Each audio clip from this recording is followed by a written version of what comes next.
नमस्कार दोस्तों, आप सबका स्वागत है किडनी वॉरियर्स की इस श्रृंखला कोविड टॉक्स में, जहां हम बात करेंगे इस महामारी के बारे में जिसने पिछले 1.5 साल से सारे विश्व में कौतूहल मचा के रख दिया है।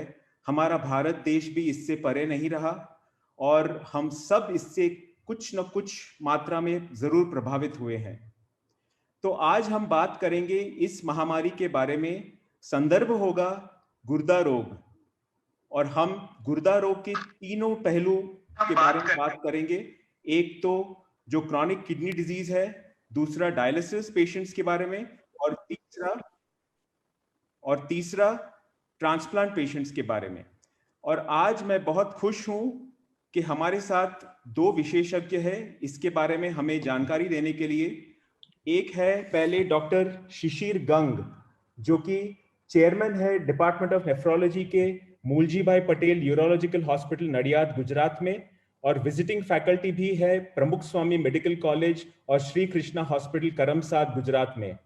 डॉक्टर गंग ने उनकी एमबीबीएस और एमडी बड़ौदा मेडिकल कॉलेज से की और फिर नेफ्रोलॉजी की ट्रेनिंग सीएमसी वेल्लोर से की। स्वागत है आपका डॉक्टर गंग, बहुत बहुत धन्यवाद, आपने अपना कीमती वक्त निकालकर हमें इसके बारे में बात करने का मौका दिया।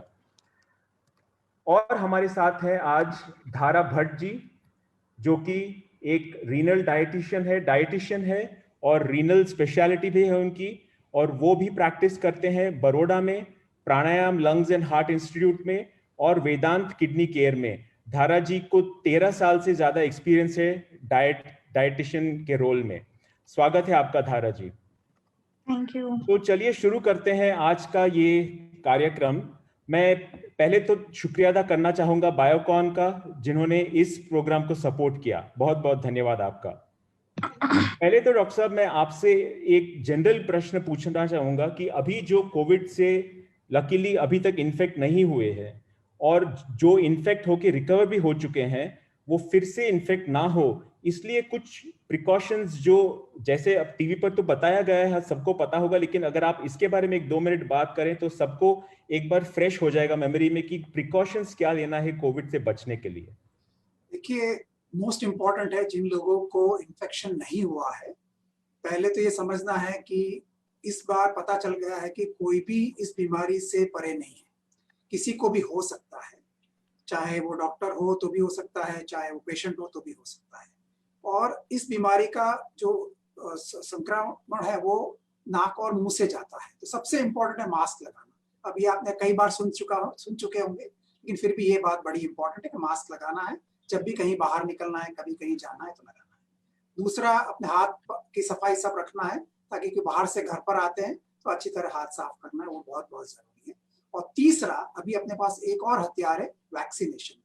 और ये हर किसी को, जिसको भी मौका मिलता है, आप ट्राई करते रहिए, क्योंकि अपन समझना चाहिए अपना देश बहुत बड़ा है, तो एक दिन में सबको मौका नहीं आएगा, लेकिन जब भी मौका आए तुरंत आपको वैक्सीन लगवा लेना चाहिए। और अपने यहाँ अभी 2 प्रकार के वैक्सीन है, कोविशील्ड और कोवैक्सीन, और दोनों के रिजल्ट्स बराबर है। तो वैक्सीन लगवाना बहुत जरूरी और लगवा लेना चाहिए। छोटे मोटे साइड इफेक्ट हो, बुखार या कुछ आए तो उसकी दवाई ले सकते हैं, तो वो लगवा लेना चाहिए।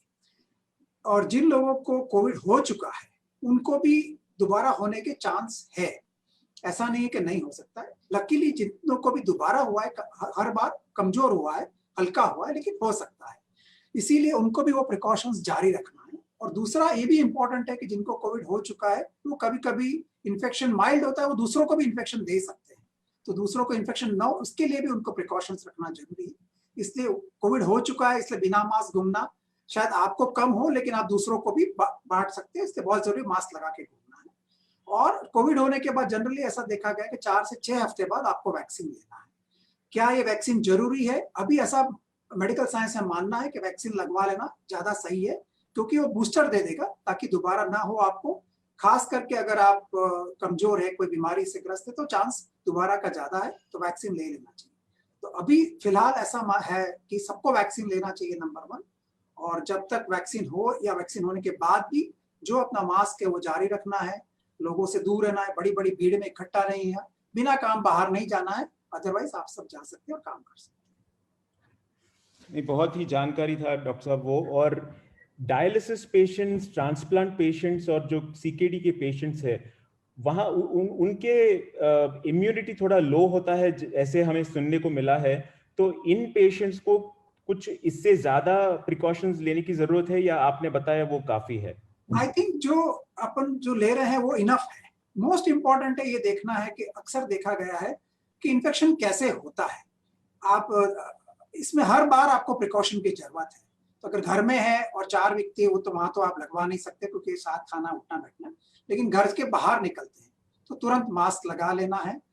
और अक्सर ये देखा गया है कि यार ये तो मेरा यार दोस्त है, ये इसके साथ आज मैं लंच पे जाता हूँ, अनफॉर्चुनेटली अगर उसको है तो आपको हो जाएगा, या ग्रुप में गए मास्क नहीं लगाए तो हो जाएगा। मोस्ट इंपॉर्टेंट हमने देखा है कि जब भी आप ग्रुप मीटिंग में जाते हैं, बातें करते हैं, लंच साथ में, डिनर साथ में लेते हैं, या गाना वाना होता है, तो अक्सर जब मुंह खुला रहता है तो वायरसेस निकलते हैं और दूसरों को हो सकता है। लेकिन अगर आप मास्क लगा के जाते हैं, शॉर्ट टर्म शॉपिंग करते हैं, किसी को मिलने शॉर्ट टर्म गए, काम के लिए गए, तो क्योंकि वो तो जाना तो पड़ेगा, वो तो है नहीं, तो वो प्रिकॉशंस रखेंगे तो ठीक है। दूसरा, ऑफिस में भी जाते हैं तो हमने अक्सर ये देखा गया है कि लोग मास्क हमेशा लगा, लेकिन लंच टाइम पे खोल देते हैं। हो सके तो अपने कैबिन के अंदर खाइए ताकि आप दूसरों के साथ कम से कम मिलने का हो, और इस प्रकार से आपका ओपन फेस, ओपन नोज से आपका कांटेक्ट किसी से नहीं होगा, तो रियली इन्फेक्शन कम होगा। As doctors also we see so many patients, और हम हमेशा मास्क लगाए रहते हैं, और हमारा कैंटीन जाना बंद है 1.5 साल से। मैं खुद भी, which I love to go to canteen, I have not been, क्योंकि हम सब अलग अपने कमरे में बैठ के, रूम में बैठ के खाते हैं।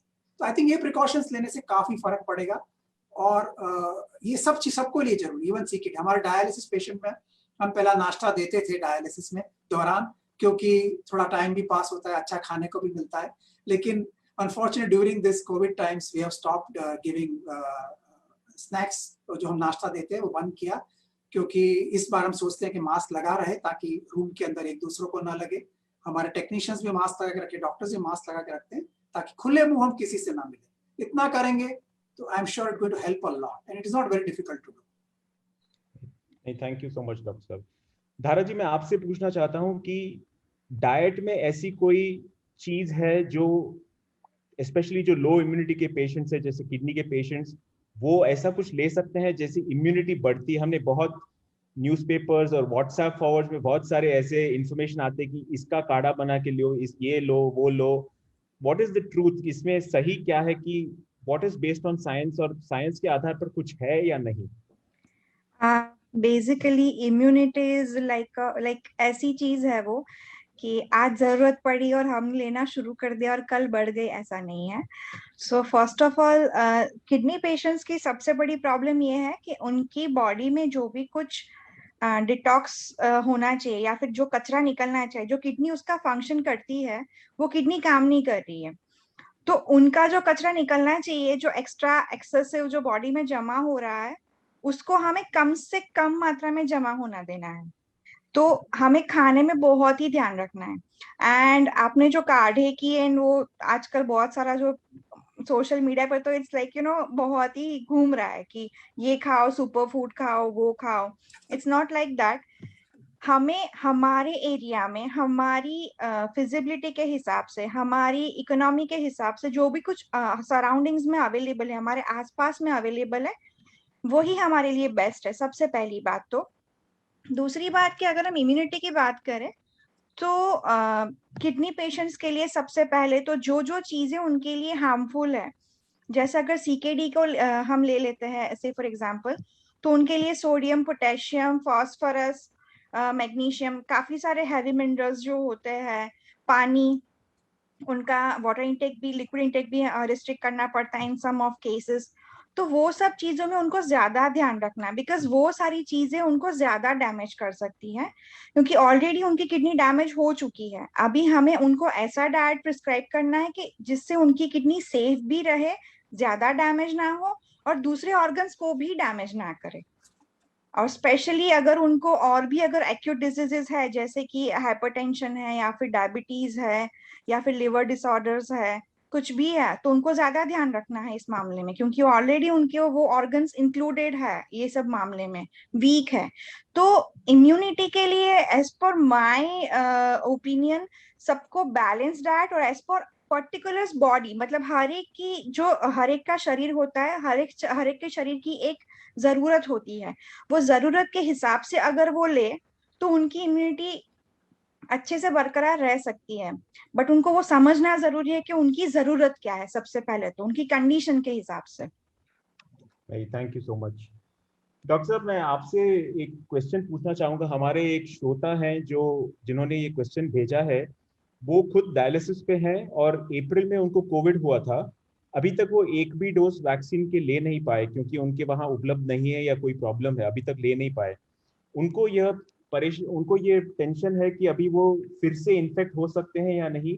वो आपसे पूछना चाह रहे हैं कि ऐसा हुआ है कि डायलिसिस पेशेंट दूसरा टाइम फिर से इन्फेक्ट हुआ हो, और अगर हुआ हो तो क्या सेकेंड इन्फेक्शन फर्स्ट से ज्यादा खतरनाक हो सकता है? री इन्फेक्शन के केसेस वैसे देखा जाए तो बहुत कम है।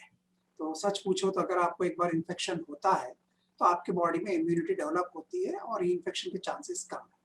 लेकिन री इन्फेक्शन चांसेस निल नहीं है, मतलब नहीं होगा ऐसा नहीं है। तो जो आपके जनरल प्रिकॉशंस जारी है वो जारी रखिए, और जब भी आपका वैक्सीन का मौका है आप वैक्सीन लीजिए। तो मेरे हिसाब से टेंशन करने की जरूरत नहीं है। एट द सेम टाइम जो स्टैंडर्ड प्रिकॉशंस है वो जारी रखिए।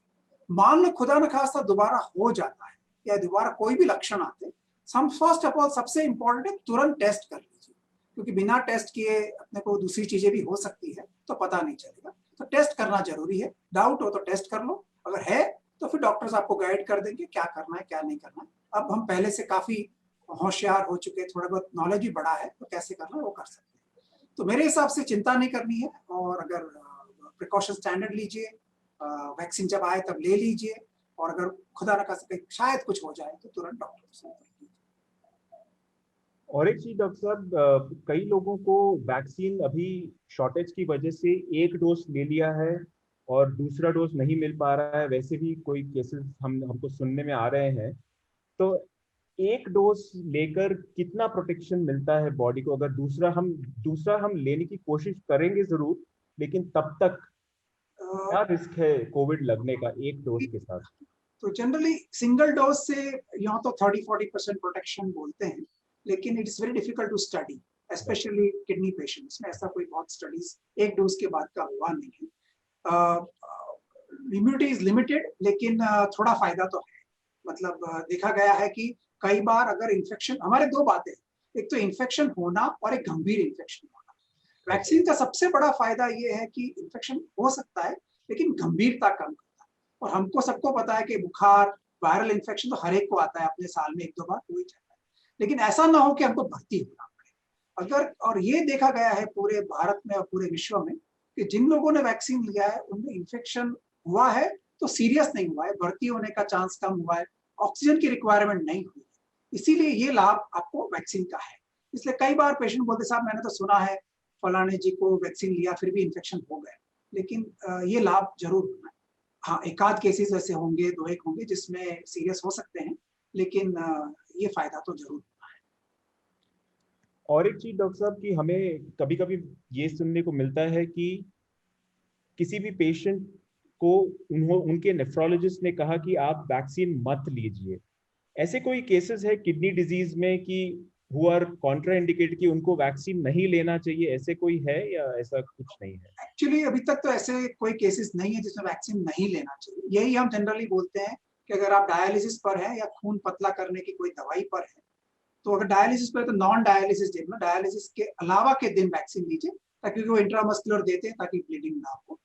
और अगर आप खून पतले की, खास करके एस्पिरिन नहीं लेकिन वारफरिन और ऐसी जो दवाइयां थी जो ज्यादा खून पतला करती है, उस पर अगर है तो आप डॉक्टर से मिल सकते हैं आपके खुद के, और खास करके हार्ट वाल्व्स वाले जो है उन लोगों को, और फिर वो आपको गाइड कर देंगे कि किस तरह से उसको चेंज करके और आप वैक्सीन ले सकते हैं। पर अभी तक कोई भी कॉन्ट्राइंडिकेशन नहीं है एक्सेप्ट फॉर द एज। अभी 18 साल से कम को नहीं दे रहे हैं, लेकिन अभी नए बच्चों के लिए भी ट्रायल्स हो जाएंगे, फिर उनको भी देना शुरू कर देंगे। So there is no contraindication. Okay efficacy का सवाल है, शायद काम कम करे बट कॉन्ट्राइंडिकेशन। Okay okay. एक हमारे डायलिसिस पेशेंट है, उन्होंने ये प्रश्न पूछा है कि उन्होंने कोविड ट्रीटमेंट लिया है और उसके दौरान या उसके तुरंत बाद ब्रेन फॉग उनको होने लगा, ब्रेन फॉग। तो ऐसा कोई कोरिलेशन है कि कोविड के ट्रीटमेंट के साथ ब्रेन फॉग होता है या ऐसा कुछ आपको आपके? एक्चुअली क्या होता है, कभी कभी थोड़ा सा कोविड ट्रीटमेंट के बाद थोड़ा क्लॉटिंग कुछ लोगों को हो सकता है, लेकिन I am not fully sure कि ब्रेन फॉग इनका क्या बतलाता है। लेकिन ऐसा कुछ भी हो तो उसका हम MRI और ये सब टेस्टिंग करके पता कर सकते हैं, और ब्लड टेस्ट वगैरह करके पता कर सकते हैं कि क्या कारण है। ये इन्फेक्शन से रिलेटेड है, ट्रीटमेंट से रिलेटेड है, कोई और चीज से रिलेटेड है, क्योंकि कोई और नया इन्फेक्शन है, क्योंकि अभी म्यूकॉर्क भी हो सकता है कुछ लोगों को, तो कई चीजें हो सकती है। तो बेस्ट ऑप्शन है कि डॉक्टर का संपर्क कीजिए और उनसे एग्जैक्टली पता कीजिए कि क्या प्रॉब्लम है, तो अपने अटकल ना लगाकर best is to go to the doctor. Sure sure, thank you doctor.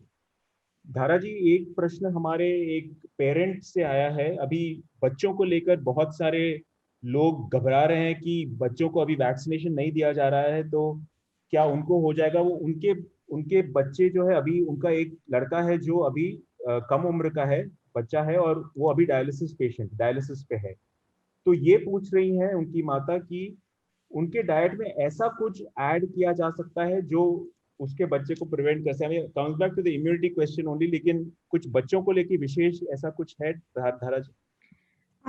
बच्चों के बारे में अगर देखने जाए तो they are at growing age. वो मतलब बढ़ती उम्र के बच्चे होते हैं। सो ग्रोइंग एज में देखा जाए तो प्रोटीन जो है उसकी रिक्वायरमेंट, उसकी जरूरत सबसे ज्यादा रहती है। तो उसके साथ साथ काफी सारे भी सपोर्टिव मिनरल्स, विटामिन्स एंड और भी न्यूट्रिएंट्स होते हैं। But as that child is on dialysis, तो definitely they should focus on protein. But whenever they go to take proper protein, तो उनको अभी ये ध्यान रखने की जरूरत है कि how they can prepare, because preparation of food matters a lot। बहुत ही मतलब वो चीज मायने रखती है कि हम खाना बनाते कैसे हैं, न्यूट्रिएंट लॉस कहाँ पे हो रहा है, हमें पर्पसली लॉस कहाँ पे करना है। बिकॉज कई सारे पेशेंट्स में ऐसे होता है कि लाइक्स और डिसलाइक्स को भी हमें ध्यान में रखना पड़ता है, क्योंकि वो एक ही एक खाना खा खा के ना फंसी हो जाते हो। बच्चों में तो ये बहुत खास देखने को मिलता है क्योंकि उनको वैरायटी भी इतनी चाहिए। बिकॉज आई नो, मेरे डायलिसिस सेंटर में भी एक बच्चा है 14 साल का, उसको बोला हुआ है कि you are not suppose to have chocolates, और अगर लेना चाहिए मतलब उसको अगर मन है तो थोड़ा क्वांटिटी में कम लीजिए। बट वो डेली चॉकलेट लेता है, he never listen to anyone, उसके पेरेंट्स की भी नहीं सुनता, and he is like very much overweight also, obese भी है। सो ये सारे बच्चों की जो यू नो कश्मकश होती है मन की कि उनको ये करना ही करना है, खाना ही खाना है। बिकॉज छोटी एज में अगर आपको खाने के साथ कॉम्प्रोमाइज करना आ जाए, इट्स अ बिग चैलेंज सबसे पहले तो उनकी लाइक्स को हमें पकड़ के, उनकी रिक्वायरमेंट को पकड़ के बीच का रास्ता निकालना है कि हम उनको अच्छा, न्यूट्रिशियस और जो उनको पसंद आए ऐसा खाना हम कैसे दे सकते हैं। तो प्रिपरेशन को बहुत ध्यान में रखना है। प्रोटीन, अगर वो डायलिसिस कितना फ्रीक्वेंटली करवा रहे हैं उसके अकॉर्डिंगली हम प्रोटीन को भी सेट कर सकते हैं। तो डेली अलग अलग टाइप का वो प्रोटीन भी ले सकते हैं, whether they are non vegetarian, vegetarian. अगर वो नॉन वेजिटेरियन है तो कम से कम ट्राई करना चाहिए कि उनको कम से कम नॉन वेज लेना है, एंड ज्यादा से ज्यादा प्लांट प्रोटीन लेना है, बिकॉज उसकी एब्जॉर्प्शन एंड मेटाबॉलिज्म सबसे ज्यादा होता है as compare to animal protein. So again जब प्लांट प्रोटीन पे आते हैं तो उसमें प्यूरिन भी होता है, तो हमें वो भी फिल्टर करके उनको देना है। सो जैसे मैंने बताया कि preparation makes science a lot, तो उनको ये जानना जरूरी है कि उनको क्या अलाउ है, कितने अमाउंट में अलाउ है, एंड कैसे बना के उनको देना है विथ लॉट्स ऑफ वैरायटीज, क्योंकि बच्चों के लिए वैरायटी बहुत ही जरूरी होती है। Right right. डॉक्टर साहब, एक क्वेश्चन आया अभी पोस्ट ट्रांसप्लांट की तरफ हम बढ़ते हैं। एक पेशेंट है जिनको पोस्ट किडनी ट्रांसप्लांट डायबिटीज हो गया और उनके शुगर लेवल्स जो है वो कंट्रोल नहीं कर पा रहे हैं।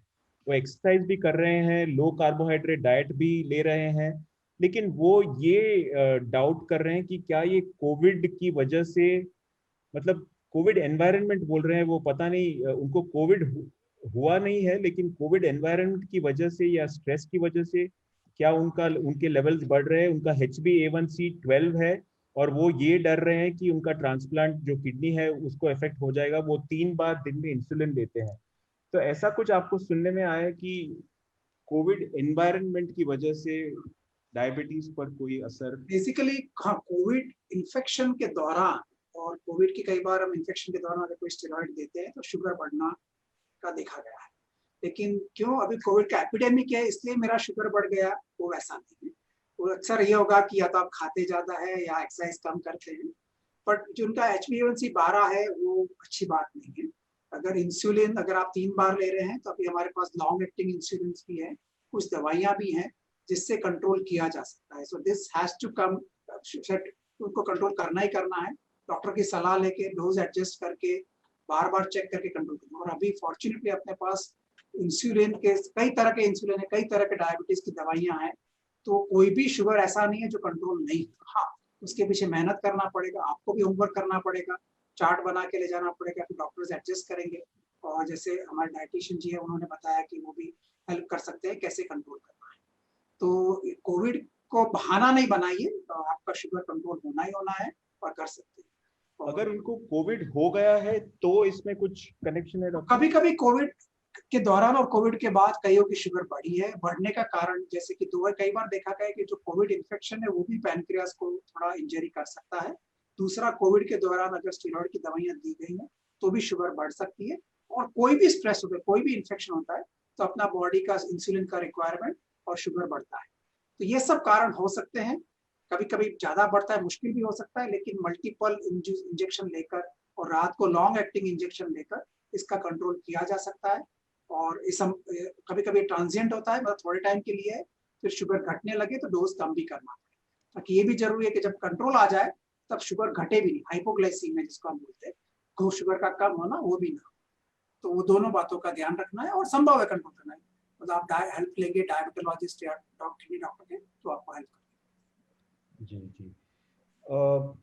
जो ट्रांसप्लांट पेशेंट्स होते हैं डॉक्टर साहब, उनको ये कोविड के टाइम पर बहुत स्ट्रेस होता है कि कहीं मेरा ट्रांसप्लांट फेल ना हो जाए, कोविड मुझे लग जाए तो अभी उनको मॉनिटरिंग के तौर पर आप क्या एडवाइस देंगे? अभी हमारे कुछ ट्रांसप्लांट पेशेंट्स हैं जो उनका रोज टेम्परेचर और ऑक्सीजन सैचुरेशन चेक कर रहे हैं।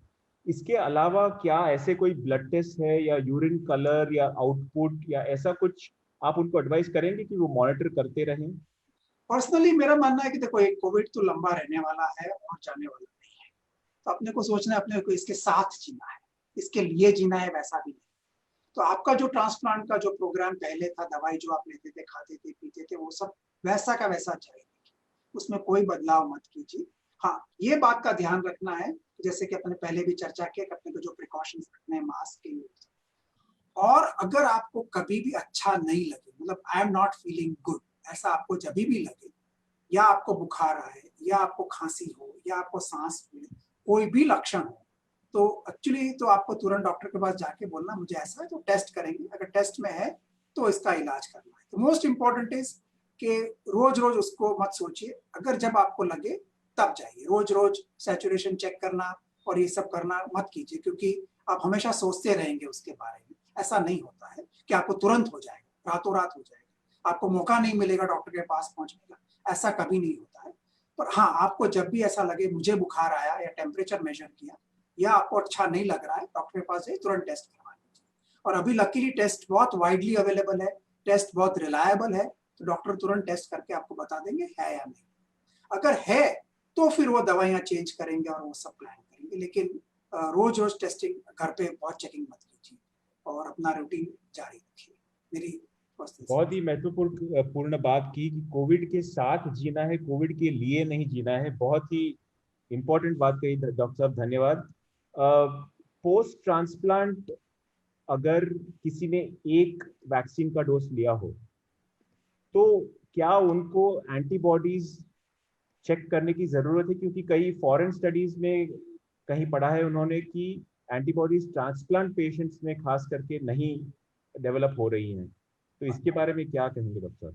ऐसा है कि एक डोज के बाद चेक करने का वैसे साइंटिफिकली तुक नहीं बनता, क्योंकि जो वैक्सीन का जिस हिसाब से बनाया गया है और स्टडी किया है, 2 डोज के बाद चेक करना चाहिए। रिसर्च पर्पस के लिए आप एक के बाद हम चेक करते हैं कभी कभी, जस्ट टू नो कि क्या हुआ, लेकिन for a routine patient it is not advisable to check. हाँ, 2 डोज के बाद अगर चेक करना, 2 डोज के 15 दिन के बाद आप चेक कर सकते हैं।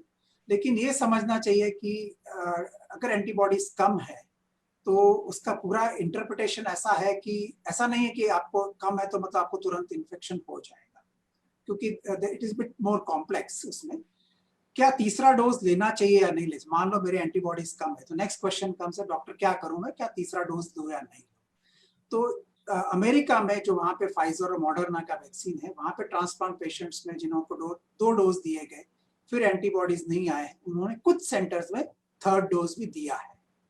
लेकिन अभी अपने कंट्री में क्योंकि ये कोवैक्सीन और कोविशील्ड के 2 डोज के बाद इतना स्टडी नहीं हुआ है कि हम तीसरा डोज रेकमेंड अभी फिलहाल नहीं कर रहे हैं। लेकिन सब ट्रांसप्लांट डॉक्टर्स वगैरह काफी ध्यान से इस प्रॉब्लम को स्टडी कर रहे हैं कि क्या तीसरा डोज जरूरी है और है तो कब देना है। Okay, that's one point. दूसरा ये भी है कि एंटीबॉडीज नहीं आती है तो कई बार 2 तरह के अपने बॉडी में डिफेंस सिस्टम है, एक तो एंटीबॉडीज होता है जिसको अपन आप जब जो समझते हैं, और दूसरा एक सेल मीडिएटेड इम्यूनिटी। सेल मतलब अपने जो सेल्स होते हैं वो भी कोविड के अगेंस्ट फाइट करते हैं। तो कई बार एंटीबॉडीज नहीं आते लेकिन सेल वाला काम करता है। तो एंटीबॉडीज नहीं आए तो तुरंत एकदम घबरा मत जाइए, फिर भी आपको थोड़ा प्रोटेक्शन ये वैक्सीन से मिलेगा। और जब अपने पास ज्यादा इंफॉर्मेशन आएगी कि थर्ड डोज लेना है या कब लेना है या बूस्टर लेना है कि नहीं है, वो जैसे जैसे इंफॉर्मेशन आएगी आपके डॉक्टर आपको बताएंगे कि जरूरत है या नहीं, और प्रिकॉशंस जारी रखिए। तो ये नहीं है कि क्योंकि ट्रांसप्लांट पेशेंट्स में इम्यूनिटी का रिस्पॉन्स कम है तो मुझे वैक्सीन नहीं लेना चाहिए, क्योंकि जो भी फायदा हो वो लाभदायक है, इसलिए हर एक को वैक्सीन लेना चाहिए। धारा जी, एक डायबिटीज पोस्ट ट्रांसप्लांट के बारे में और एक कनेक्टेड क्वेश्चन है कि वो पेशेंट जो है वो रोटीज और मिलेट्स ले रहे हैं, वो पूछ रहे हैं कि ऐसे कोई कार्बोहाइड्रेट्स हैं जो वो अवॉइड करें इसके अलावा, या ये भी? डायबिटीज में सबसे ज्यादा अगर यूजफुल कार्बोहाइड्रेट हो तो वो है कॉम्प्लेक्स। रोटी और मिलेट्स लेते हैं, बट किस फॉर्म में लेते हैं, फाइन फॉर्म में लेते हैं या फिर कोर्स फॉर्म में लेते हैं, सबसे इम्पोर्टेंट तो ये है। एंड क्वांटिटी कितनी लेते हैं, बिकॉज अगर वो कॉम्प्लेक्स भी लेते हैं बट क्वांटिटी अगर ज्यादा हो जाती है तो अल्टीमेटली अगर देखा जाए तो आपका ओवरऑल कार्बोहाइड्रेट कंजप्शन बढ़ रहा है। क्वांटिटी भी लिमिट करनी है और जो क्वांटिटी आपको लेनी है वो भी कॉम्प्लेक्स लेनी है। So that should be course, मतलब जो हम दरदरा बोलते हैं वो जितना भी जो भी आप अनाज ले लो, जितना भी वो फाइनेस्ट फॉर्म में जाएगा उतना वो सिंपलेस्ट होता जाएगा, उतना सिंपल कार्बोहाइड्रेट में कन्वर्ट होता जाएगा। तो हमें इतना ट्राई करना है कि हम जो भी ले रहे हैं विथ डाइटिशियंस और न्यूट्रिशनिस्ट के गाइडलाइन में या फिर डॉक्टर के सुझाव से हमें ये सब फॉलो करना है। बिकॉज अगर आप मेटफॉर्मिन पे हो या फिर आप इंसुलिन पे हो तो उसका सबका कैलकुलेशन होता है कि आपका दिन का इंसुलिन का और मेटफॉर्मिन का डोज क्या जा रहा है, एंड अकॉर्डिंगली कार्बोहाइड्रेट को सेट करना पड़ता है। तो उसके अकॉर्डिंगली देखा जाए तो मैंने बोला कि जैसे क्वांटिटी एंड क्वालिटी दोनों मैटर करता है, तो दोनों को आपका जो मैच है, जो प्रॉपरली आपका बैठना चाहिए वो आपका होना चाहिए, तब जाके आपको इस चीज में हेल्प मिल सकती है सीकेडी के साथ साथ। उसके अलावा आप कुछ नहीं कर सकते। ओके ओके, ठीक है। डॉक्टर साहब, जो जिनका ट्रांसप्लांट अभी भी हुआ हो, समझिए कि 5-6 महीने भी नहीं हुए अभी ट्रांसप्लांट को, वो क्या वैक्सीनेशन ले सकते हैं या थोड़ा और रुकना चाहिए? Generally 3 months is a good time to wait, क्योंकि पहले 3 महीने में हम हाई डोज देते हैं, स्टेरॉइड्स भी ज्यादा होता है, इंडक्शन एक स्पेशल इंजेक्शन है वो भी दिया गया है, तो रेस्पॉन्स पुअर आता है। और 3 महीना वैसे भी वी ट्राई टू उनको प्रोटेक्शन तो हम पूरा देते हैं, 3-4 महीने बाद आई थिंक ले सकते हैं, तब आप बेजल उस पे हैं। इसके लिए बहुत सारे स्टडीज नहीं है क्योंकि हमारे पास डेटा नहीं है, क्योंकि अभी इतने पेशेंट्स का ट्रांसप्लांट और उसके बाद वैक्सीन का रेस्पॉन्स नहीं देखा गया। लेकिन जो जनरल अंडरस्टैंडिंग है वो 3 से 4 महीने बाद ले लेना ठीक है। अभी हम करंटली ये रेकमेंड कर रहे हैं। और ये एक जनरल क्वेश्चन है डॉक्टर साहब कि 5-6 महीनों के बाद post cadaver transplant ideal tacrolimus level क्या होना चाहिए? ऑफ कोर्स हर पेशेंट का अपना थोड़ा डॉक्टर डिसाइड करते हैं, लेकिन एनीवेयर बिटवीन जनरली 6 महीने बाद हम एनीवेयर बिटवीन 6 to 10 के बीच में रखते हैं, depending upon the match grade, क्या इनको पहले रिजेक्शन हुआ है नहीं हुआ है, ये सब सोच के डिसाइड करते हैं। क्या एज ऑफ द किडनी है, क्या कई फैक्टर्स है, but between 6 and 10 is generally what we follow. और हर एक अपनी लैब के हिसाब से भी देखते हैं, क्योंकि टेक्रोलिमस एक ऐसा टेस्ट है कि जो कई लैब में थोड़ा वेरिएशन आ सकता है, तो वो डॉक्टर अपनी लैब के हिसाब से डिसाइड करते हैं। और एक चीज डॉक्टर साहब कि अभी बहुत लोगों ने वैक्सीनेशन, बहुत लोग नहीं, कुछ लोगों ने वैक्सीनेशन ले लिया है, 1 डोज 2 डोज, लेकिन अभी अभी न्यूज में बहुत ये डेल्टा और डेल्टा प्लस वेरिएंट के बारे में बहुत सुनने को मिल रहा है, और अलग अलग जगह अलग अलग बातें सुनने को मिल रही है। कोई कहता है कि ये जो इंडिया में वैक्सीन अवेलेबल है वो डेल्टा वेरिएंट के सामने इफेक्टिव है, कोई कहता है नहीं है। तो इसके बारे में क्या हमें सोचना चाहिए, डेल्टा और डेल्टा प्लस? कोई लोग सोच रहे हैं कि मैंने 2 वैक्सीन डोज ले ली है, फिर भी मुझे कहते हो कि आप यहाँ मत जाओ, वहां मत जाओ, मास्क पहनो, तो क्या फायदा वैक्सीन लेने का? कुछ लोग का ऐसा कहना है, तो इसके बारे में आप क्या कहना चाहेंगे? और डेल्टा वेरिएंट के बारे में थोड़ा अगर आप रोशनी डाले तो बहुत ही ऐसा है कि वायरस जो है वो भी स्मार्ट है, और हर को जीना है, वायरस को भी जीना है, तो वो अपना रूप थोड़ा थोड़ा बदलता रहता है। लेकिन जो ये वैक्सीन बनाए जाते हैं वो इस तरह से बनाते हैं कि ताकि ये जो छोटे छोटे रूप बदलेंगे तो वो वैक्सीन फिर भी काम करेगा। तो अभी तक ऐसा कोई विशेष रिपोर्ट्स नहीं आई है कि ये वैक्सीन डेल्टा के अगेंस्ट काम नहीं करेगा और बिल्कुल उसका कोई लाभ नहीं होगा ऐसा, क्योंकि ये वैक्सीन काफी ब्रॉड होते हैं और छोटे छोटे वेरिएशंस तो होते रहेंगे। इसलिए मेरा मानना है कि जब तक अपने पास सॉलिड इंफॉर्मेशन नहीं है तब तक अपने को ये वेरिएशन की चिंता नहीं करनी चाहिए, क्योंकि हर रोज नया नया कुछ आता रहेगा, वो ज्यादा मत सोचिए, सिर्फ वैक्सीन लीजिए और प्रोटेक्शन चालू रखिए। आपकी वो बात सही है कि हमने 2 डोज लिए हैं, वैक्सीन के लिए हैं, और हम अमेरिका में लोगों को देख रहे हैं कि बिना मास्क घूम रहे हैं, वहां तो वैक्सीन के बाद फ्री कर दिया है क्योंकि लोग। लेकिन इजराइल में अभी देखा गया है कि वैक्सीन के बाद फ्री कर दिया, पार्टी वार्टी किया, फिर अभी उनको वापस थोड़ा कंट्रोल करने का डर लगने लगा है। मेरा मानना है कि अपने देश में, क्योंकि अपने पास अभी हमारा जो ये पेंडेमिक लेट हुआ है कंपेयर टू अदर कंट्रीज, तो हमारा मानना ऐसा है, सबका मानना, अपना देश काफी बड़ा है, लोग काफी इधर उधर से जा सकते हैं, तो ये जो प्रिकॉशन है मास्क वाला और ये जो थोड़े रेस्ट्रिक्शन है आप प्लीज जारी रखिए, क्योंकि थोड़ा ज्यादा इंफॉर्मेशन आ जाने दीजिए। अभी इतना किया है तो कुछ चंद महीनों और सही, क्योंकि हम खुद को, सबको लगता है, हम भी वही समाज के जो आप हैं कि रोज शाम को बच्चे भी बोलते हैं बाहर जाएं डिनर करने, ये करने, लेकिन कुछ थोड़ा सा कंट्रोल कीजिए। छोटे छोटे ग्रुप में अगर रहिए जिनको आप सबको जानते हैं, वैक्सीन हो चुके, ताकि एक साथ बहुत लोगों को इन्फेक्शन ना हो और आपको भी ना हो।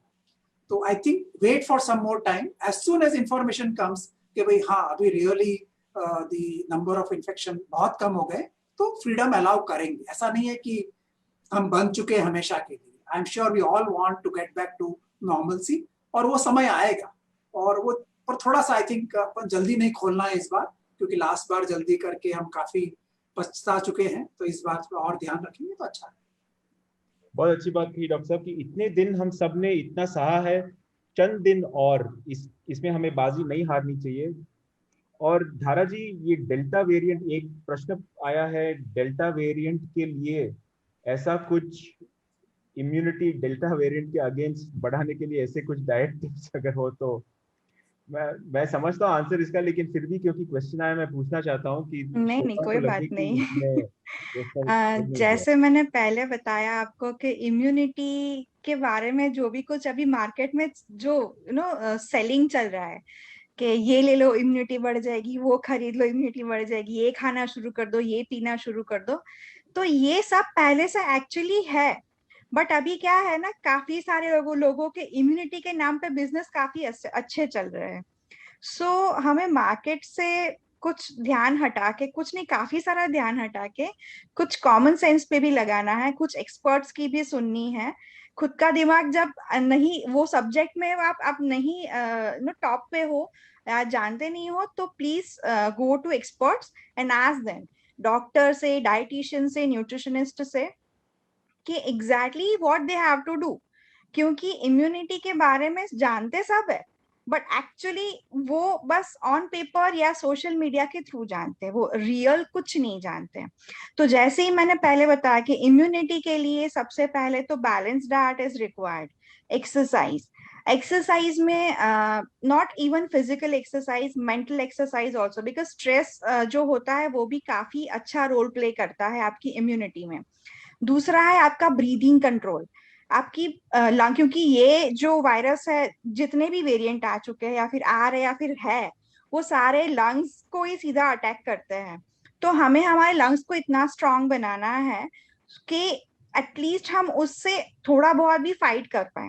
तो एज ऑफ योगा थेरेपिस्ट मुझे इतना, मैंने ये जाना है कि व्हेनेवर आप अपने ब्रीदिंग प्रैक्टिसेस को अगर इंक्रीज करते हो, इम्प्रूव करते हो, तो वो आपको बहुत हेल्प करता है।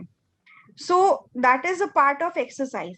एंड जब डाइट की बात आती है, तो डाइट में balance diet, local diet, feasibility भी होनी चाहिए, अफोर्डेबिलिटी भी होनी चाहिए। ऐसा नहीं कि किसी ने बोल दिया अब ये एप्पल खाओ, जैसे बोलते हैं ना, an apple a day keeps doctor away. But यहाँ पे अगर किसी को एप्पल खरीदने के लिए भी पैसे हैं, तो एप्पल कहाँ से लाएगा? तो वो न्यूट्रिएंट एप्पल में से ही मिलेगा ऐसा कुछ नहीं है। We have lots of replacement, alternative बहुत सारे हैं। सो वो जानना जरूरी है। सो आपकी सराउंडिंग्स में क्या अवेलेबल है, आपको क्या सूट करता है, एंड आप क्या ले सकते हो। आपकी थाली में पर्टिकुलर जितने भी फूड ग्रुप्स है हमारी इंडिया में, या फिर हमारे फूड टाइप्स में, स्पेसिफिक जो भी रीजन में, तो वो फूड टाइप्स में जितने भी फूड ग्रुप्स अवेलेबल है, उसमें से आप अपनी एक डिश में, एक मील में कितने इंक्लूड करते हो, और कितने प्रपोर्शन में, किस फॉर्म में, कैसे प्रिपेयर करते हो, ये सारी चीजें मैटर करती है। तब जाके 6 महीने, 8 महीने, साल के बाद आपकी इम्यूनिटी अच्छे से अच्छी हो पाएगी। एंड रही काढ़े की बात, जो किचन हर्ब्स बहुत सारे यूज हो रहे हैं, एंड काफी सारे ऐसे भी केसेस मैंने देखे हैं कि बहुत सारा लेने के बाद they feel like ulceration in mouth, ulceration, हाँ, इन स्टमक, एसिडिटी इंक्रीज हो जाना, इंडाइजेशन इंक्रीज हो जाना। मतलब वो ले रहे थे इम्प्रूवमेंट के लिए, और उसका टोटली नेगेटिव रिजल्ट आ गया। तो वो एक्सेसिबिलिटी जो है उनका, जो बहुत सारा लेना डर के मारे, वो बहुत ही गलत है। तो उनको सबसे पहले तो अमाउंट पता होना चाहिए कि कितना अमाउंट लेना चाहिए, सबसे पहले कब लेना चाहिए, और कितने टाइम में लेना है, फ्रीक्वेंसी भी पता होनी चाहिए। तो ये जो सारी एडवर्स इफेक्ट हो रही है वो ना हो, क्योंकि हर एक चीज की एक लिमिटेशन होती है। बियॉन्ड लिमिटेशन कुछ भी ले लो आप, वो आपको नुकसान ही करेगा। वो कुछ भी हो, डाइट हो या मेडिसिन हो, कुछ भी हो, और उसकी एक लिमिटेशन होती है। इसलिए हमारे मेडिसिन की डोजेज होते हैं कि हमें इतने डोजेज इतने टाइम पे लेने हैं, उसकी साइकिल होती है। तो डाइट भी सेम काम करता है कि आपको हर एक चीज को नाप तोल के लेना है, जरूरत के हिसाब से लेना है, then only you can get benefit out of it. Otherwise तो लेने का कोई मतलब नहीं, आपने कचरा डाल दिया पेट में एंड जस्ट बात खत्म हो गई, ऐसा हो गया ये तो डेल्टा वायरस हो या फिर कोरोना हो या कुछ भी हो, जब इम्यूनिटी की बात आती है तो सब कुछ बैलेंस होना चाहिए। Everything should be balanced. Yeah I agree, thank you so much Dhara ji. Doctor साहब, मैं खुद डायलिसिस पेशेंट हूँ 24 साल से, और नेफ्रोप्लस जहाँ मैं काम करता हूँ, वहाँ हमने देखा कि डायलिसिस पेशेंट्स अभी सोचते हैं कि जब मैं 3 बार कराता था डायलिसिस, अभी मुझे डर लगता है डायलिसिस सेंटर जाने में, क्योंकि वहाँ उसी हॉस्पिटल में कोविड वार्ड हमारे सेंटर के बिल्कुल बाजू में है, या फर्स्ट फ्लोर पे है, ग्राउंड फ्लोर पे है। शायद मेरे बाजू में जो पेशेंट जा रहा है वो कोविड पॉजिटिव है।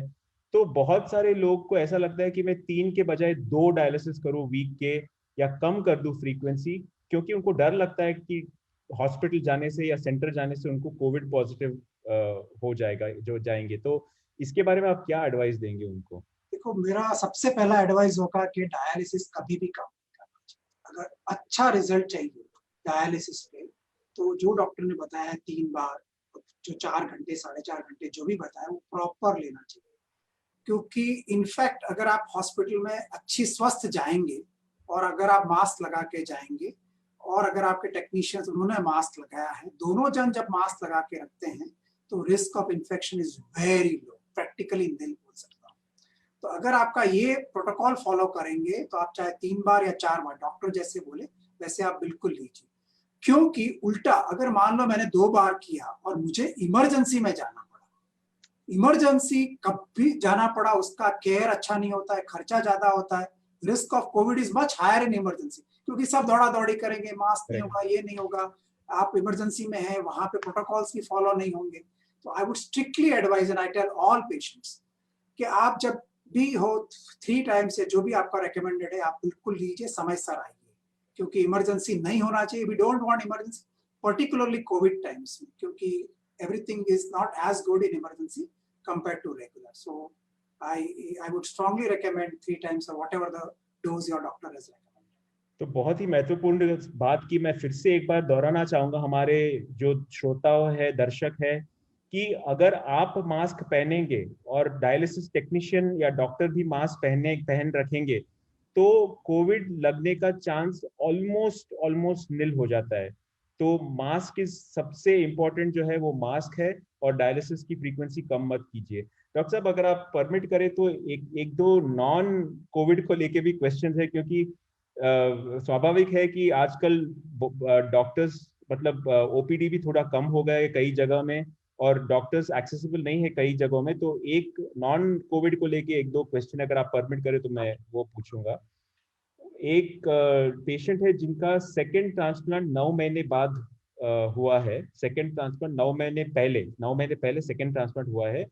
उनको आजकल यूरिन में फोम आ रहा है, लेकिन उनका यूरिन एनालिसिस रिपोर्ट और 24 आवर्स रूटीन यूरिन सब नॉर्मल है. तो उनको क्या करना चाहिए? डरने की कोई बात है या कोई स्पेशल प्रिकॉशन ऐसे? फर्स्ट ऑफ ऑल, फोमिंग जो होता है वो एक तो कई बार ये हम बोलते हैं कि यूरिन में फोम आता है तो प्रोटीन आने का डर. फर्स्ट ऑफ ऑल क्या है, कभी कभी कमोड के अंदर साबुन है और आप यूरिन करते हो तो फोम होता है, तो पहले तो ये देख लो कि वो साफ है क्या. नंबर 2, अगर यूरिन में प्रोटीन नहीं आ रहा है और आपका यूरिन टेस्ट भी नॉर्मल है तो जनरली इसमें बहुत डरने की बात नहीं होती है. पर यह है कि आप फिर भी कैन चेक, अपने डॉक्टर से सलाह ले सकते हैं, क्योंकि इस प्रोग्राम में इंडिविजुअल को गाइड करना थोड़ा सही नहीं होगा बिना देखे. पर जनरली अगर यूरिन में प्रोटीन नहीं है और अगर इन्फेक्शन नहीं है, फीवर नहीं है, कोई लक्षण नहीं है और यूरिन टेस्ट नॉर्मल है, सब कुछ नॉर्मल, चिंता का कोई कारण जनरली नहीं होना चाहिए. फिर भी अगर आपके मन में डाउट है तो आप डॉक्टर से सलाह ले सकते हैं. शुक्रिया डॉक्टर साहब. और एक क्वेश्चन आया है अभी कि कोविड से और कोई इन्फेक्शन होने का चांस है? अभी एक पेशेंट है जो कोविड से रिकवर हो रहे थे, उनको एसिनेटोबैक्टर हो गया है करके लिखा है हमें, एसिनेटोबैक्टर. तो ऐसे होता है कि कोविड से और सेकेंडरी इन्फेक्शंस हों डॉक्टर साहब? क्योंकि क्या होता है, कोविड अपने फेफड़ों का इन्फेक्शन है. अगर फेफड़ों के इन्फेक्शन के दौरान ऑफ कोर्स उसका ट्रीटमेंट होता है और आप अस्पताल के अंदर रहते हैं, और उस एनवायरनमेंट में कभी कभी सेकेंडरी इन्फेक्शन, मतलब एक आपको प्राइमरी कोविड है उसके ऊपर दोबारा कोई बैक्टीरिया का या फंगल का इन्फेक्शन आने का डर रहता है, क्योंकि स्टेरॉइड कभी दिया गया है या आपके शुगर्स आउट ऑफ कंट्रोल है उस दौरान, तो सेकेंडरी इन्फेक्शन हो सकता है. और जनरली डॉक्टर्स यही देखते हैं कि प्राइमरी ठीक हो रहा है और कुछ सेकेंडरी आता है तो उसका टेस्ट करते हैं, जैसे कि आपके डॉक्टर ने टेस्ट किया और सही बताया एसिनेटोबैक्टर है, तो उसका भी इलाज किया जा सकता है. उसके लिए एंटीबायोटिक लेना पड़ता है और उससे ठीक हो सकता है. तो yes, you are right, secondary infection हो सकता है, लेकिन उसका इलाज भी है. ओके. धारा जी, एक क्वेश्चन आया है नॉन कोविड को लेकर कि प्लांट बेस्ड प्रोटीन ऐसा कोई है जो फॉस्फोरस लेवल्स में इम्बैलेंस नहीं लाएगा? हमारे पेशेंट शायद वेजिटेरियन है और ऑलमोस्ट हर प्रोटीन का सोर्स जो वेजिटेरियन है वो फॉस्फोरस हाई होता है उसमें. तो क्या एडवाइस देंगे कि कोई प्लांट बेस्ड प्रोटीन जो फॉस्फोरस इम्बैलेंस न कर दे? आजकल प्लांट प्रोटीन काफी ट्रेंड में है, बट अगर फॉस्फोरस को फोकस कर दिया जाए, लाइक अगर फॉस्फोरस कम चाहिए ज्यादा चाहिए, क्या बोला आपने? नहीं, उनका कोई वेजिटेरियन प्रोटीन के सोर्सेज जो लो फॉस्फोरस हो. Low phosphorus, okay. First of all, phosphorus low, जितने भी प्रोटीन सोर्स है उसमें पोटेशियम और फॉस्फोरस की जो मात्रा है वो ऑलरेडी बैलेंस्ड होती है. तो उसमें अगर देखा जाए तो आपको प्रिपरेशन में ध्यान रखना है कि आप कैसे प्रिपेयर करते हो जिससे वो कम हो सके. जैसे हम काफी सारे पेशेंट को हम सलाह देते हैं कि अगर उनको वेजिटेबल्स लेने हैं तो वो उनको लीच करके कैसे ले सकते हैं पर्टिकुलर वेजिटेबल, जैसे जिसमें फॉस्फोरस या पोटेशियम की या सोडियम की मात्रा ज्यादा है. तो सेम वे हम पल्सेस में या लेग्यूम्स में, मतलब प्लांट प्रोटीन में भी हम सेम सलाह देते हैं कि आप जब भी उबालो किसी भी कठोल को या दाल को उबालो, तो उसको 2-3 उबाल आने के बाद जो फोम क्रिएट होता है उसको रिमूव करके आप दोबारा उसमें गर्म पानी डाल के कुक करो, तो उसमें काफी सारे जो एक्स्ट्रा मिनरल्स होते हैं, प्यूरिन होता है, टॉक्सिसिटी होती है जो हार्मफुल होती है काफी सारे किडनी पेशेंट्स के लिए, वो निकल जाती है। तो this is the best way to make their protein balanced, जिसमें काफी सारे न्यूट्रिएंट काफी हद तक वो न्यूट्रिएंट वॉश आउट हो जाते हैं। So this is the way. एक लीचिंग बोल सकते हैं जो गर्म पानी या ठंडे पानी में हो सकता है, एंड जो बॉइल वाटर में हम कर सकते हैं पल्सेस एंड लेग्यूम्स के लिए स्पेशली। तो बस ये एक तरीका है, क्योंकि लो फास्फोरस अगर आप देखने जाओगे तो ऐसा तो कुछ पर्टिकुलर है ही नहीं, कुछ भी नहीं है। वो सब में एक खुद की एक मात्रा है जिसको आप एक तरीके से कम कर सकते हो एक हद तक। एंड किडनी पेशेंट्स के डाइट में it is all about balancing. अगर आपका कहीं से फास्फोरस कुछ ज्यादा आ रहा है तो कहीं से आपको वो नील करके खाना है या फिर वो मिनिमाइज करके खाना है। नील तो नहीं हो सकता बट मिनिमाइज करके खाना है, तो समवॉट अराउंड वो आपका बैलेंस हो जाएगा, जो डेली रिक्वायरमेंट में कहीं ना कहीं फिट बैठेगा। तो आप कहीं से भी कोई भी फूड ग्रुप को ले लीजिए, बट उसको बैलेंस करके कैसे प्रिपेयर करके खाना है, दैट्स एन आर्ट। तो आपकी रिक्वायरमेंट के हिसाब से you can sit with your nutritionist और डॉक्टर, तो आप उससे सलाह लेके अपने हिसाब से आप उनका अपना खुद का डाइट डिजाइन करवा सकते हैं। Okay okay, thank you. एक लास्ट क्वेश्चन है डाइट को लेकर कि एक पेशेंट है जिनका फास्फोरस और पीटीएच दोनों हाई है, वो पूछ रहे हैं कि मेडिकेशन के अलावा क्या ऐसी तरकीब है जो फास्फोरस को कम कर सकती है। वो ये मानते हैं कि लॉन्ग रन में मेडिकेशन उनके हेल्थ को एडवर्सली इम्पैक्ट करेगा। डेफिनेटली फास्फोरस ज्यादा होगा तो प्रॉब्लम तो होगी। एज पर साइंटिफिक गाइडलाइन, क्लिनिकल गाइडलाइन, जो थेरापेटिक डाइट है किडनी पेशेंट्स के लिए, उसमें प्लांट प्रोटीन में काफी हद तक as compare to animal protein में काफी हद तक as compare to plant protein phosphorus काफी ज्यादा पाया जाता है, काफी ज्यादा। And specially in milk and milk product, क्योंकि हमारे देश में मिल्क एंड मिल्क प्रोडक्ट का कंजप्शन भी काफी ज्यादा है। अगर प्रोटीन की बात आती है तो हमेशा दूध दूध खा लो, दही खा लो, पनीर खा लो, छेना खा लो, मतलब ये सारी आपको कॉमन एडवाइस कहीं से भी मिल जाएगी। But ultimately it's animal protein. तो एनिमल प्रोटीन में फास्फोरस की मात्रा काफी हद तक होती है, तो आपको वो अवॉइड करनी है। आप दूध में से फास्फोरस को मिनिमाइज नहीं कर सकते, सो बेटर टू अवॉइड, आप उससे दूर ही रहिए। इतना तो वो नहीं है नहीं कि उसके बिना आपका कुछ चलेगा नहीं कामकाज आपका, और आपके पास उसका ऑल्टरनेटिव है तो आप उसका ऑल्टरनेटिव यूज कर लीजिए। आप कभी सोक्ड कभी ना कभी ड्राई फ्रूट्स भी ले सकते हैं अगर फास्फोरस आपको अच्छे से लेना है तो, क्योंकि उसमें काफी हद तक पाया जाता है, लेकिन सोक करने के बाद मतलब गर्म पानी में उसमें से भी काफी मिनिमाइज हो जाता है। पल्सेस है या लेग्यूम्स है, मैंने पहले भी बताया कि आप अगर बॉइल वाटर में उसमें बॉइल करके जो पानी निकलता है, इम्प्योरिटीज जो होती है वो रिमूव कर दीजिए, तो काफी हद तक उसमें से भी मिनिमाइज हो जाता है। तो ऐसे ऐसे ऐसे आप कुकिंग को थोड़ा मीडिएटर बना के उसमें से फास्फोरस की मात्रा कम कर सकते हैं। This is the way. And जैसे मैंने पहले भी बताया कि बैलेंसिंग बहुत जरूरी है डाइट में। तो कहीं ना कहीं से अगर आपको पल्सेस में से जैसे आप फास्फोरस मिनिमाइज कर सकते हो, यू नेवर नो कि आपने कितना मिनिमाइज किया है, आपको नंबर्स नहीं पता होंगे, जी क्योंकि जी उसके जी, लिए तो आप घर पे कुछ मेजर नहीं कर नहीं सकते। कर सकते। तो आप वेजिटेबल्स को बैलेंस कर सकते हो, जैसे लीचिंग का मैंने बताया, तो उसको आप काफी हद तक, काफी मतलब मल्टीपल नंबर्स ऑफ वॉशिंग आप कर सकते हो, जिससे काफी मतलब 80-90% उसका न्यूट्रिएंट लॉस हो जाता है। Thank you so then you much. Can combine with your legumes and right pulses. And कहीं ना राइट कहीं ऐसा होता है कि अगर न्यूट्रिएंट लॉस ज्यादा भी है तो कभी कभी as of precautionary clinical formulas भी है जो आपको सपोर्ट्स देते हैं कि इमीडिएट अगर आपको कुछ देना है, क्योंकि डाइट डाइजेशन में कुछ ज्यादा टाइम लेता है एंड एसिमिलेशन में, एब्जॉर्प्शन में। बट जो राइट क्लिनिकल फार्मूलाज है वो प्री डाइजेस्टिव होते हैं, तो वो आपकी बॉडी में जाके काफी हद तक आपके न्यूट्रिएंट लॉस को फुलफिल कर सकता है। Right, thank you so much Dhara जी। तो डॉक्टर साहब, हम ऑलमोस्ट प्रोग्राम के एंड में आ चुके हैं, तो लास्ट आप जनरल किडनी पेशेंट पॉपुलेशन जो कि ये प्रोग्राम देख रही है और बहुत ही चिंतित है कि कोविड से हमें क्या प्रभाव पड़ेगा, हमें कोविड कहीं हो ना जाए, हुआ है तो कैसे रिकवर होंगे, तो लास्ट आप जाते जाते क्या मैसेज देना चाहेंगे हमारे सारे श्रोताओं दर्शकों को कि जो किडनी बीमारी से ग्रस्त है?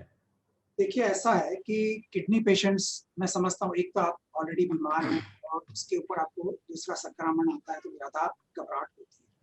तो 4 चीज़ों का ध्यान रखिए। एक तो नंबर 1 अपने को अपना प्रिकॉशन लेना है, जो आपने काफ़ी हद में बात किया, मास्क लगाना। और दूसरा नंबर 2 कि आपका जो रूटीन है वो रूटीन चलने दीजिए, उसमें बहुत ज़्यादा चेंजेस मत करिए।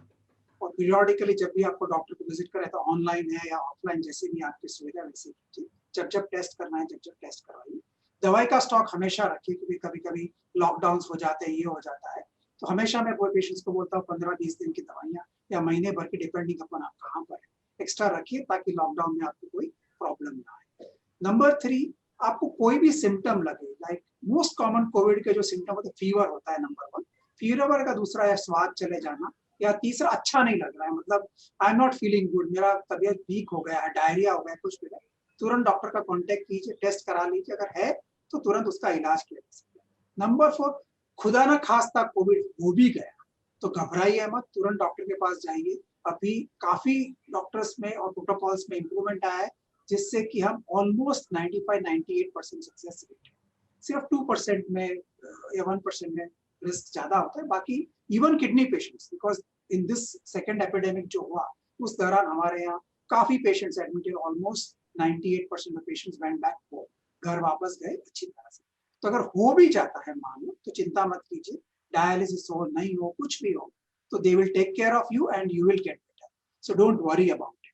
ओके, और आई होप दैट आप सब सेफ रहेंगे और हम भी सब इस बीमारी से निकल जाएंगे अच्छी तरह, और really fine. And finally vaccination जो हमने बात की है, जब भी मौका आए, जैसे भी मौका आए, तुरंत वैक्सीन लगवा लीजिए, चिंता मत कीजिए। छोटे मोटे साइड इफेक्ट हो तो आप पैरासीटामोल यानी कि वो ले सकते हैं, ताकि तो उसके बाद जो बुखार वगैरह है तो ठीक रहेगा। And I am sure you all be fine. Thank you so much doctor साहब। लेकिन आपके साथ आप जैसे एक्सपर्ट बहुत ही कम ऐसे एक्सेसिबल होते हैं, तो स्वाभाविक है कि पेशेंट्स अभी थोड़े 1-2 क्वेश्चंस अभी लास्ट में भेजा है उनको, अगर आप इजाजत दे तो मैं पूछूंगा आपको। Can COVID infection cause CKD? देखिए, ऐसा है, CKD per se it has not been shown, लेकिन कोविड इन्फेक्शन का थोड़ा इफेक्ट किडनी पे आता है, और हम इसको बोलते हैं एक्यूट किडनी इंजरी, मतलब टेम्पररी किडनी पे असर हो सकता है, अगर का स्पेशली जब बहुत सीवियर होता है। रूटीन में तो नहीं देखा गया है, तो या किसी को ऑलरेडी सीकेडी है तो थोड़ा क्रिएटिन बढ़ेगा, मतलब अगर आपका क्रिएटिन 2-2.5 है, हो सकता है इन्फेक्शन के दौरान 3 और 4 भी हो जाए, और थोड़ा रिटर्न आके मे बी 2.5 पे ना आके 2.7 या 2.8 पे अटक जाए, तो थोड़ा लॉस हो सकता है। और कुछ लोगों में प्रोटीन वाला प्रॉब्लम कोविड के बाद देखा गया है, तो but there are small numbers. अगर कभी ऐसा होता है तो हम टेस्ट करते हैं, बायोप्सी जरूर करते हैं और उसका इलाज कर सकते हैं। तो yes, there is some effect, but not a very major effect for the routine population. Small populations can get. Okay, one more question, Dr. Saab, which is not COVID related. Renal transplantation can cause sexual dysfunction like loss of libido or erectile dysfunction. Is it true? Transplantation per se से नहीं होता है। दो generally जब भी ये आपके जो लिबिडो और सेक्सुअल प्रॉब्लम्स है उसका अभ्यास करना चाहिए, क्योंकि जब सीकेडी होता है तब या तो डायबिटिक है या नॉन डायबिटिक भी है, तो उसमें कई हार्मोनल चेंजेस आते हैं, उसकी वजह से थोड़ा हो सकता है। जनरली ट्रांसप्लांट के बाद ये इम्प्रूव होता है और most patients get back to normal. पर अगर नहीं हो रहा है तो you must consult your urologist और एंड्रोलॉजिस्ट जो इसके एक्सपर्ट है। और हमारे पास अभी बहुत अच्छी दवाइयां हैं इसके लिए, बहुत अच्छी स्टडीज कर सकते हैं, ताकि you can get back to your normal family life. तो आप बिल्कुल ना डरिए, अगर आपके कोई रीजंस है तो आप डॉक्टर कंसल्ट कीजिए। और अगर यूरोलॉजिस्ट में भी अब इसके एक्सपर्ट्स होते हैं, जिसको हम एंड्रोलॉजिस्ट बोलते हैं, मतलब जो इस मेल सेक्सुअलिटी के बारे में अभ्यास करते हैं और उसका वो करते हैं, वो अच्छी तरह आपको गाइड कर सकते हैं। कुछ दवाइयां जो होती है उसका भी list doctor usually run down करते हैं कि भाई कुछ दवाइयों से लिबिडो या सेक्सुअल परफॉर्मेंस में कमी आती है, उस दवाइयों की भी हम चेंज कर सकते हैं, हमारे पास ऑल्टरनेटिव्स है तो वो भी चेंज कर सकते हैं। तो ये जो प्रॉब्लम है इसके हल है, तो आप अपने पास मत रखिए, डॉक्टर से निसंकोच बात कीजिए और वो डेफिनेटली उसका कोई ना कोई सॉल्यूशन आपको बताएंगे। बहुत बहुत धन्यवाद डॉक्टर साहब, doctor Shishir Gang, thank you so much. आपने अपना कीमती वक्त निकाल के हमें इतना सारा ज्ञान दिया। बहुत बहुत आभारी हूं मैं सारे पेशेंट, सारे श्रोताओं, दर्शकों के आप बिहाफ में। मैं thank you very much doctor Shishir Gang, and thank you so much Dhara ji for shedding valuable advice on this topic. तो थैंक यू ऑल, आपने इस वेबिनार को ज्वाइन किया जो कि किडनी वॉरियर्स के थ्रू ऑर्गेनाइज किया बायोकॉन के सपोर्ट से। Thank you so much Biocon. Covid talks का सिलसिला जारी रहेगा और आप सबको नमस्कार। Thank you for Thank you having so us on the much. Show. Thank you. Thank you.